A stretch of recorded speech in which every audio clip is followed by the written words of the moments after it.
नमस्कार दोस्तों, मैं डॉक्टर दुर्गा सुथार, इंटेंसिविस्ट सुधा हॉस्पिटल। दूसरा मिथ हमारे समाज में यह फैला हुआ है कि वेंटिलेटर पे लगाने से पेशेंट को बहुत कष्ट होता है। तो उसके लिए मैं आपको बताना चाहूंगी कि जब भी हम किसी पेशेंट को वेंटिलेटर पे लेते हैं तो हम उसको बेहोशी की अवस्था में रखते हैं, जिससे कि पेशेंट को बिल्कुल भी तकलीफ ना हो, दर्द ना हो। तो इस तरह से हम पेशेंट को तकलीफ को कम करते हैं और तब तक वेंटिलेटर रखते हैं जब तक कि बाकी बॉडी ऑर्गन्स की रिकवरी हो। तीसरा मिथ यह है कि पेशेंट को वेंटिलेटर पे रखने का मतलब है कि उसका समय बढ़ाना है। तो ऐसा नहीं है। वेंटिलेटर का उपयोग समय बढ़ाने से उसका कोई संबंध नहीं है।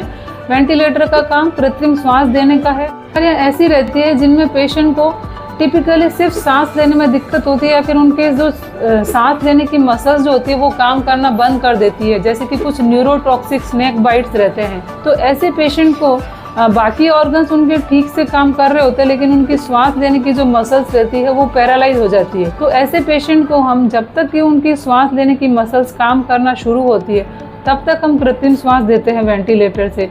और जैसे जैसे पेशेंट की रिकवरी होती है तो उनका वेंटिलेटर हट जाता है और ऐसे पेशेंट्स के अंदर बहुत अच्छे रिजल्ट्स होते हैं। तो आप लोगों के लिए ध्यान रखने की बात यही है कि हर पेशेंट अलग होता है। हर पेशेंट के लिए वेंटिलेटर की रिक्वायरमेंट जो है उसका रीज़न अलग होता है। इसलिए हर पेशेंट को हमको एक ही नज़र से नहीं देखना चाहिए कि वेंटिलेटर लग गया तो मतलब अब मरीज के लिए हमारी उम्मीद खत्म। नहीं, वेंटिलेटर एक डर नहीं, एक उम्मीद का प्रतीक है। यह एक इलाज का हिस्सा है, ना कि अंत। धन्यवाद।